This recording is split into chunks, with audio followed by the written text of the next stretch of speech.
Today's podcast is presented by Podgo. Podgo is the easiest way for you to monetize your podcast, providing podcasters with flat rate for ad space so you always know how much you get when you include an ad from Podgo. Apply today to become a member and immediately be connected with advertisers that fit your audience. That's podgo.co, podgo.co. And be sure to add our podcast in the How Did You Hear About Podgo section of the application. Podmoth. Do you see dead people? Not because you're a Bruce Willis superfan, but because visits with Gma got a little weird after her funeral. Are you often up at 3 a.m. Googling the various ways in which bodies decompose? But you swear it's just harmless research. Are you the first of your friend group to go on a murder tour or rent a haunted location for the night? Then this is the podcast for you. Welcome to the ODDentity Podcast.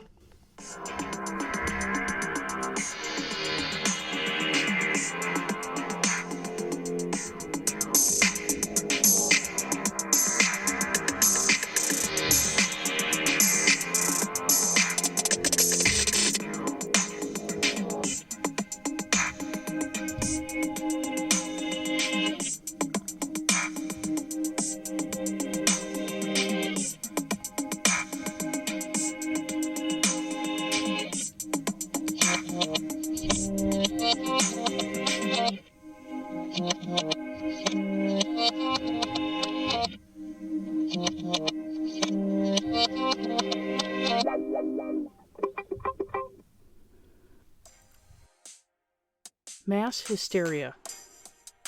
Throughout history, humanity has encountered some interesting, macabre, and wildly unfortunate stumbling blocks. Between 1692 and 1693, the Salem witch trials were in full swing, the tales of little children having wound the populace of Salem into a terrible spiral. It's one of the best-known incidents of mass hysteria, and more than 20 people were executed. More than 100 were jailed for crimes of witchcraft, and the whole thing, the seizures supposedly experienced by the original accusers, and the visits of witches to their bedrooms at night, all of it could have been easily avoided. Eventually, scientists would come to the conclusion that anything from stress to fungus on bread was the cause. In 1917, the miracle of the sun occurred. 3 young children said that they'd seen the Virgin Mary, and that she'd told them that a miracle would come to pass. It would be so incredible that nobody would be able to dispute the fact that she'd made her presence known. On the day this supposed miracle would take place, large crowds gathered. They stood in the pouring rain until the sun finally broke through the clouds, waiting for a miracle. Some would say that the sun changed colors, spun around, trembled, or in one case, appeared to be hurtling towards Earth. There was no consensus by those present as to what actually took place, so the whole thing was just chalked up to prolonged staring into the sun. In Halifax, England, in 1938, there were reports of a man randomly attacking women with a mallet or a knife. Again, there was no consensus as to what was actually happening, but many of the victims were adamant that they'd seen the slasher and that he'd done them bodily harm. Police even called in Scotland Yard to help them catch the slasher, but it's hard to catch someone who doesn't exist. Victims appeared to have wounds that were suspicious, likely self-inflicted, and eventually came clean with police that they'd made the whole thing up. Police came to the conclusion that the slasher had been created to garner attention and pity for the victims. It seemed, though, that some of the women in question genuinely believed that they'd been attacked. In Tanzania in 1962, an epidemic of laughter broke out. At an all-girls school in Kashasha, Tanzania, 3 girls began laughing uncontrollably, defying their teachers when they were asked to stop. The epidemic lasted anywhere from a few hours in excess of 15 days, and more than 90 students were affected. It led to school closures, and other nearby villages began experiencing laughing fits. This continued off and on for about a year, after which time it ceased as mysteriously as it began. In November of 2012, flu-like symptoms afflicted the students at a school in Sri Lanka. Rashes, headaches, intestinal issues, and severe cough were reported. In Gampola, more than 1,000 people had to be admitted to hospital, and panic broke out. It seemed the illness was spreading to other schools and populations like wildfire. After a short time, the illness just disappeared. No medical cause for it could be found, even after thorough testing of those afflicted by medical professionals. It just stopped. The mind is complex, and neural pathways that wind through our head boxes are both underexplored and mysterious. Medical science has come to the conclusion that it was all imagined, and none of the people involved were ever in any actual distress, except for the people who were killed for being witches in Salem. Unfortunately, in the medieval era, medical science wasn't all it's cracked up to be these days, and another bout of mass hysteria took hold, but this time it involved dancing. Yep, you heard me right. Dancing.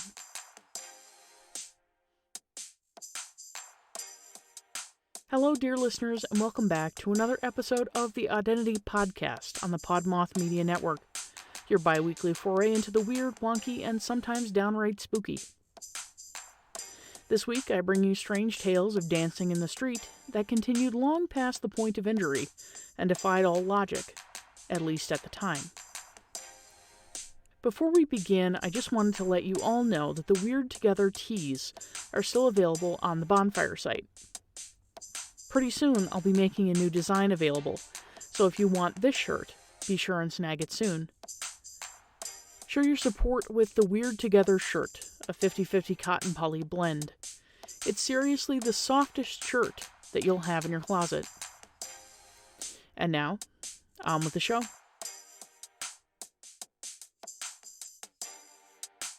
The word lunatic derives from the Latin word lunaticus, meaning of the moon or moonstruck.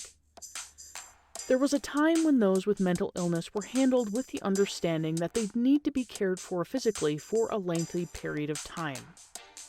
When it came to actually treating the problem, little was done. In the early Middle Ages, compassionate care was thrown to the wayside because, of course, these individuals were possessed, and they needed their demons exorcised. And what's the best way to get demons out of your head? Why, drilling and cutting, of course. That's a whole other topic, but the prevailing theory that mentally ill people were possessed meant that diseases of the mind had to be dealt with one way or another. They couldn't be allowed to live this way with demons all up in their head box. In the Greco-Roman world, a world that was conquered by Christianity, that just wouldn't do. In 1494, it seemed everyone had a cure for madness, from astrologers to jugglers, as well as the occasional nun and monk, and each stone they encountered was dealt with accordingly. The process is depicted in the following artwork. I'll drop a link in the show notes so that you can enjoy it as well. From the AMA Journal of Ethics, quote, "During medieval times, many people believed a stone of madness, or pierre de foi, existed inside the skulls of the mentally deranged. One common treatment to cure their madness was to remove the stone. Medical quacks roamed the countryside, offering to perform the surgery. The painting by the Flemish artist Hieronymus Bosch, 1490, depicts a quack cutting the flower of folly from the head of Lubar Das, a familiar Dutch fool figure. As the mania escapes from his head, a clergyman representing the church looks on, possibly invoking help from the saints. The woman represents melancholia, another commonly described mental illness of the Middle Ages, and the book on her head symbolizes the false learning that is the basis of the quack's cure." End quote. Now, sometimes it's not as simple as cutting a stone out of someone's head, which was generally discovered after, quacks tried to remove madness via cutting and drilling. There's also the pesky issue of treating the individual afterward and finding out how the stone actually got there in the first place. So when people began to randomly dance in the streets, there wasn't much thought put into what the cause might be, aside from the fact that the flower of folly must be at work. Let's take a look at a few of these medieval flash mobs, in no particular order. I'd hate to have to pick favorites. Good thing it's my podcast. Moving right along. In July of 1518, a woman named Frau Trophäa, in some research it's a random woman whose name isn't given, walked into the center of the street in Strasbourg, Germany, and began to dance. This in itself wasn't entirely odd, though she might have gotten some strange looks. It was the fact that Frau Trophäa continued to dance in a frenzied and compulsive sort of way for days. She continued past the point of injury to herself and gained a following of other dancers who seemed to be similarly afflicted. The authorities were shocked and confused, and they responded in the most logical way possible for the time. They arranged for guild halls to be constructed so that the dancers could gather indoors, and they brought in musicians to give the dancers something to convulse to. Civic and religious leaders thought that whatever in the fresh hell was happening could be cured by more dancing. As Martin Luther King once said, people with good intentions but limited understanding are more dangerous than people with total ill will. I'm guessing those civic and religious leaders were kicking themselves pretty hard when the crowd of around 30 dancers grew in a seemingly endless manner, and as many as 400 people were consumed by it. In early September, it seemed as if the sickness was beginning to slow, and gradually life returned to normal. The dancing plague of 1518 is the most thoroughly documented, so when you hear people talking about dancing plagues, they're likely referring to this one. From Britannica.com, assistant editor Patricia Bauer writes, quote, "Contemporary explanation of dancing plague included demonic possession and overheated blood. Investigators in the 20th century suggested that the afflicted might have consumed bread made from rye flour contaminated with the fungal disease ergot, which is known to produce convulsions. American sociologist Robert Bartholomew posited that dancers were adherents of heretical sects, dancing to attract divine favor. The most widely accepted theory was that of American medical historian John Waller, who laid out in several papers his reasons for believing that the dancing plague was a form of mass psychogenic disorder. Such outbreaks take place under circumstances of extreme stress and generally take form based on local fears. In the case of the dancing plague of 1518, Waller cited a series of famines and the presence of such diseases as smallpox and syphilis as the overwhelming stressors affecting residents of Strasbourg. He further maintained that there was a local belief that those who failed to propitiate St. Vitus, patron saint of epileptics and dancers, would be cursed by being forced to dance." End quote. One of the earliest documented outbreaks occurred in the 7th century and reappeared many times throughout Europe. In the 13th century, an outbreak occurred that was reported similarly to the tale of the Pied Piper of Hamelin. The legend originated about the same time.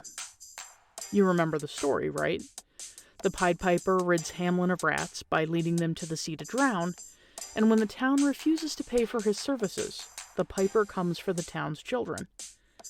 The dancers in this case, all children, jumped and skipped 12 miles from Erfurt in central Germany to Arnstadt. Quite the trek. I guess the whole, "It's 10 p.m., do you know where your children are?" didn't come around until 1961, so maybe the parents were okay with it. Have you seen Susie today? No? Cool. Well, I'm just going to go into the street and dance myself into exhaustion. Have a good one. In 1278, 200 people danced over a bridge on the River Meuse, causing it to collapse. Many of the survivors were restored to health at a nearby chapel dedicated to St. Vitus. One of the largest outbreaks occurred in 1374 in Aachen, Germany, and spread through Utrecht, Metz, Tongeren, Cologne, Flanders, and Franconia, and also through Italy and Luxembourg. In 1428, in Schaffhausen, a monk danced to death, and the same year several women in Zurich danced convulsively, seemingly without cause. Further incidents in the 16th century, the plague was at its peak during this time, included a group of children. In 1536, and one in 1551 that involved only one person. By the 17th century, it seems people had had their fill of dancing. Outbreaks of mania varied, but there were several defining characteristics. In some cases, tens of thousands would feverishly dance for hours on end, and sometimes even for days, weeks, or months straight. From research obtained by Robert Bartholomew's book, Little Green Men, Meowing Nuns, and Headhunting Panics, quote, in his research into social phenomena, he notes that contemporary sources record that participants did not often reside where the dancing took place. Such people would travel from place to place, and others would join them along the way. With them, they brought customs and behavior that were strange to local people. Bartholomew describes how dancers wore strange and colorful attire and held wooden sticks. Women have often been portrayed in modern literature as the usual participants in dancing mania, although contemporary sources suggest otherwise. Whether the dancing was spontaneous or an organized event is also debated. End quote. Bartholomew also noted that non-participants were sometimes subjected to random outbursts of violence. Join or die mentality, I suppose. Or rather, join and possibly die anyway? Apparently the color red also caused the dancers to become violent. The dancers couldn't stand pointed shoes and enjoyed their feet being hit. Chest pains, convulsions, hallucinations, fits, and visions were on the short list of ailments. When dancing was through, most participants dropped from exhaustion, and some remained in a state of ecstasy. The mania was believed to be contagious, but in some cases, only small groups of individuals were affected.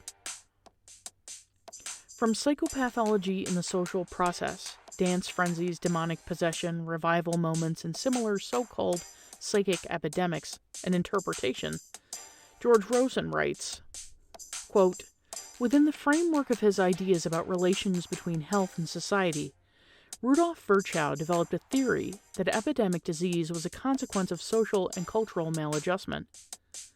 Drawing a parallel between the individual and the body politic, he said, if disease is an expression of individual life under unfavorable conditions, then epidemics must be indicative of major disturbances in mass life. Virchow differentiated natural and artificial epidemics, basing the distinction on the degree to which cultural factors are interposed between nature and man. Moreover, he considered artificial epidemics not only as arising out of social contradictions, but also as significant indicators of historical trends and developments. Such outbreaks of disease, according to Virchow, mark nodal points in history and characterize people of political and intellectual revolution. In illustration of his socio-historical theory of epidemic disease, Virchow referred to psychic epidemics, pointing out that the artificial epidemics are physical or mental, for mental diseases also occur epidemically, and tear entire peoples into a mad, psychotic movement. Psychiatry alone enables the historian to survey and understand the major fluctuations of public opinion and popular feeling, which on the whole resemble the picture of individual mental illnesses. Virchow was not alone in his views. For the most part, investigators of these episodes have, like Virchow, endeavored to understand them in terms of collective psychopathology. Essentially, however, such an approach begs the question, assuming in advance what remains to be determined. It would be more useful, perhaps, to raise questions such as these. Through what processes do such epidemics appear and disappear? Within what social and cultural context do they arise? Are there any individuals or group values that are being satisfied? If individual psychopathology occurs in these situations, what is its relation to group behavior? Is induced ecstasy, for example, socially expected of people in certain roles or situations? The main point is not to label the behavior as psychotic, or psychopathological, even though its members may act oddly by ordinary criteria. There may well be a rational core in apparently irrational behavior. One must first examine the behavior in its context before judging it." End quote. From here, let's travel to Italy and discuss another dancing plague. Tarantism was what they called the affliction, and victims were said to have been bitten by a tarantula or a scorpion. The earliest known outbreak was in the 13th century, and the antidote was dance. Apparently, dancing was said to separate the venom from the blood. In the summer months, people would begin to dance the tarantella, and it happened until the 17th century. The tarantella is a folk dance that's characterized by an upbeat tempo and accompanied by tambourines. The Bloomsbury Dictionary of Music states that the tarantella, quote, "is among the most recognized forms of traditional southern Italian music. The specific dance name varies with every region," end quote. Even if the individual thought that they might have been bitten with no sure proof, they'd still dance for safety's sake. Those who had been bitten previously would also join, believing that the venom in their old bites would be reactivated by the summer heat or the music alone. Bartholomew continues, quote, "Some participated in further activities, such as tying themselves up with vines and whipping each other, pretending to sword fight, drinking large amounts of wine, and jumping into the sea. Some died if there was no music to accompany their dancing. Sufferers typically had symptoms resembling those of dancing mania, such as headaches, trembling, twitching, and visions. As with dancing mania, participants apparently did not like the color black, and women were reported to be the most affected. Unlike dancing mania, tarantism was confined to Italy and southern Europe. It was common in the 17th century, but ended suddenly, with only very small outbreaks in Italy until as late as 1959. The study of the phenomena in 1959 by religious history professor Ernesto De Martino revealed that most cases of tarantism were probably unrelated to spider bites. Many participants admitted that they'd not been bitten, but believed that they'd been infected by someone who had been, or that they'd been simply touched by a spider. The result was mass panic, with a cure that allowed people to behave in ways that were normally prohibited at the time. Despite their differences, tarantism and dancing mania are often considered synonymous." End quote. The true cause of the dancing plague was unknown, and so there was a lot of guesswork involved in curing the afflicted. Responses in some cases were similar to those of the Black Death. People were put into isolation, and some treated with religion through exorcism. It was believed that the Sicilian martyr Saint Vitus, sometimes known as Guy or Guido, brought about the plague as a curse. He was supposedly a Christian martyr from Lucania, but there's no information about when he was born or when he died, and his hagiography is pure legend. Those afflicted would pray and make pilgrimages to places that were dedicated to the martyr. They also prayed to St. John the Baptist, because some believed that he was to blame. Possession by demons or Satan was thought to be another probable cause, and so exorcisms were performed on dancers. Music was thought to be an effective remedy, but in many cases it only encouraged others to join, leading to more afflicted people in the streets or the guild halls. So it could have been mass psychosis, or demon possession, or any other number of random causes. But Johannes Knoll, author of The Black Death, A Chronicle of the Plague, has a different theory: ergotism. Ergotism results from long-term consumption of alkaloids produced on fungus. It can grow on standing corn and rye especially, in conditions that are warm and damp. At that point in history, Knoll writes that rye was the poor man's loaf. Anyone who ingested rye laced with ergot could experience a range of symptoms, from the physical, seizures, gangrene, and violent cramps, to the psychological, mental derangement, and delirium. Ergotism has also been presented as a possible explanation for the convulsions of the accusers during the Salem witch trials. though I have my doubts about that. Many people believe that ergo consumption was to blame for the strange behaviors of the residents of Black River Falls, Wisconsin. Something to Google if you've never heard of it. It seems another popular theory is that dances were all staged, and that religious cults at the time had been acting out Greek and Roman rituals that had been banned under the guise of mania. Dancing plagues are one of the earliest forms of mass hysteria and truly odd. Whether the dancing was to ward off evil, to combat the effect of spider venom, or just a side effect of eating too much moldy rye, perhaps we'll never know. One thing is for certain. After weeks of endless dancing, there's no doubt in my mind that they were experiencing the agony of defeat. Get it? Defeat. That's it for this week, dear listeners.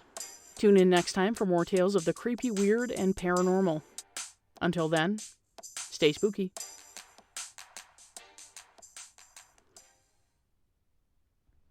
Enjoy this week's episode? Consider purchasing a cocktail for me so that I can wet my whistle and continue to bring you awesome content. Visit buymeacoffee.com/ODDentityPod to add funds to my tip jar. Your support is greatly appreciated.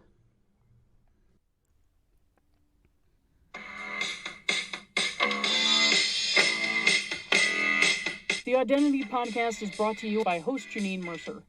The podcast is written, produced, and edited by Janine Mercer, unless otherwise stated, and the music is provided by GarageBand. Find the Odd Pod on Twitter and Instagram at ODDentityPod, and Facebook as The ODDentity Podcast.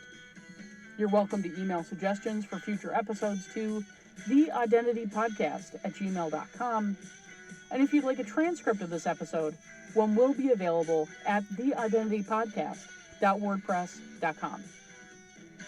Please take a moment to leave a 5-star review on iTunes, and if you haven't already, please make sure to mash the subscribe button to be sure you're in the know when a new episode drops. Sincerest thanks to all that have promoted the ODDentity Podcast to their family, friends, and coworkers. Every little bit helps.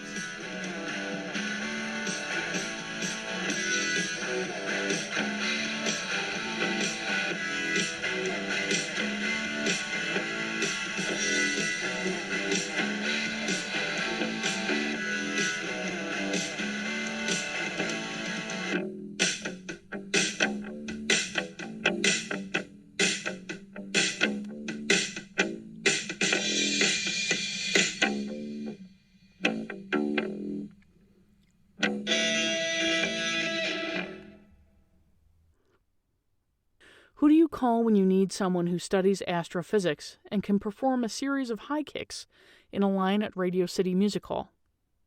A rocket scientist. What's the best dance to pair with chips? Salsa. What do you call a pole dancing chicken? A chicken strip. In order to stay healthy during this pandemic, I've been dancing in public while insulting people. I practice social distancing. It's terrible. Memento mori, an object serving as a warning or reminder of death. Death is inevitable, but how it happens can be tragically unfair. It can be dark, cruel, hateful, or just plain bizarre. I'm Megan, and I'll be your guide through these stories of chaos and devastation. Come listen as we dive into all types of true crime cases and learn about the evil that lurks among us, as well as the victims that deserved none of it. Join me every Monday for a missing person minisode, and every Thursday for a regular episode. You can go to mementomoripod.com for more information. Monsters are real, and they look like people.